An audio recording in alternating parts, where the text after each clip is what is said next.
Heading into this season, one of the biggest questions on the offensive side of the ball is who's actually going to start at wide receiver come week 1. Sure, Juwan Jennings has one job on lock, but outside of that, it's a pretty big question mark. When you look at San Francisco's presumed starters in Brandon Ayuk and Demarcus Robinson, for instance, both are out to start the season as Brandon Ayuk rehabs his knee injury and Demarcus Robinson will be serving a suspension due to a DUI. This means a lot of San Francisco's younger wide receivers will finally get the opportunity to prove what they can do in the league, with the player I'm honestly most excited for being Jacob Cowing, the second-year wide receiver out of Arizona. Not only is he one of San Francisco's more athletic wide receivers, running his 40-yard dash in 4.38 seconds so he can truly open up the deep part of the field, this offseason, he's apparently one of San Francisco's more improved wide receivers. He worked with Brock Purdy this offseason. Purdy says his routes are vastly improved. Shanahan says he looks like a different player. Basically, anyone who will talk to you about Cowing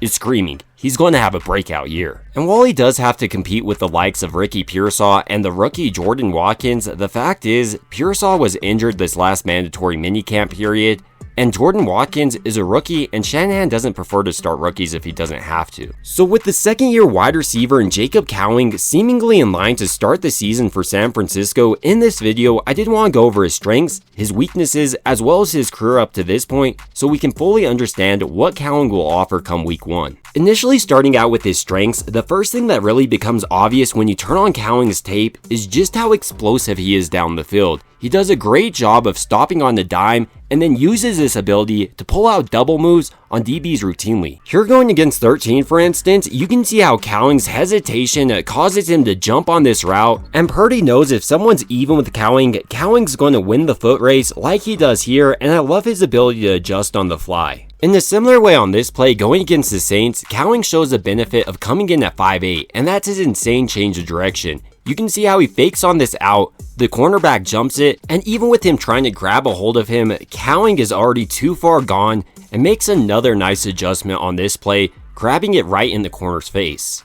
Another benefit of Cowing's speed is how much DBs fear him. Here, for instance, he's just running a little simple out, and while he does grab it on this play, what I'm paying attention to more is the cornerback. It's obvious he fears Cowing's speed given the amount of cushion he gives him, and then even when Cowing's coming out of his break, he's unable to adjust thanks to his change of direction once again. Another underappreciated part about Cowing's game is how great his hands are. Here, for instance, he shows off great concentration, grabbing this with 2 defenders in his face. And on this route specifically, I love how he's able to fake like he's going to the corner before coming back hard on this post to create this separation. Another important factor to Cowing's game is how he's always going up to high point the ball. Here against the Raiders running a deep cross, for instance, despite this DB closing in on him, he's able to go up, attack this ball in there, and bring it down. While so far in this video, I've been focusing on Cowing's ability in the intermediate to deep game, he also has a great ability in the short game. Here running this little slant, for instance, initially it appears pretty simple. But Cowing has a great understanding of how to attack defensive backs. On this play, for instance, you can see how he fakes like he's going to run a fade pattern. This gets the defensive back to turn his shoulders just enough to create enough separation for Joshua Dobbs to throw it in right on Cowing.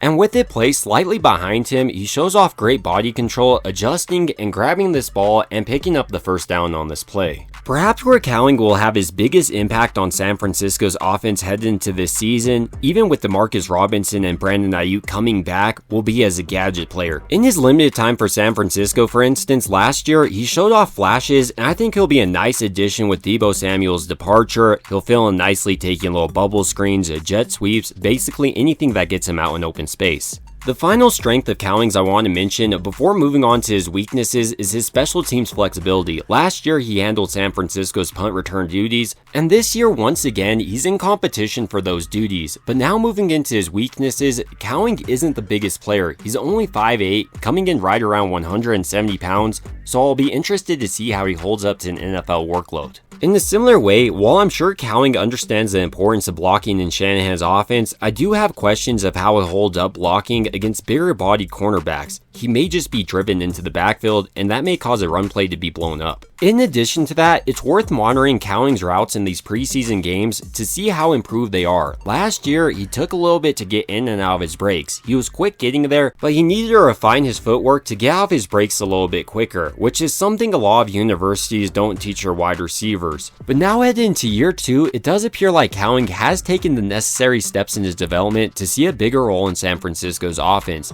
And honestly, heading into this year, I think he's poised for a breakout season, but to truly understand the player that is Jacob Cowing, I did want to briefly go over his career up to this point. When we were first introduced to Cowing, he was playing wide receiver in Maricopa, Arizona at Maricopa High School, and as a senior, he had 28 receptions for 872 yards and 10 touchdowns. After this season, he was ranked as a 2-star recruit according to 24/7 Sports, and he had a solo offer from UTEP, and he accepted that offer. And during 3 seasons at UTEP from 2019 to 2021, Cowing was their offensive weapon. He amassed 2,595 receiving yards and 13 touchdowns. Cowing then entered the transfer portal in 2022, and during his first year with Arizona, he led the team with 85 receptions, had 1,034 yards, and 7 touchdowns. The following year in 2023 as a senior, he led the team with the school record 13 receiving touchdowns, and he also tied for the team lead with 90 receptions. On top of that, he registered 848 receiving yards and ended up being one of the most productive wide receivers in the 2024 NFL draft class. And with San Francisco sitting there in round 4 with pick 35, they decided to pick up the speedster,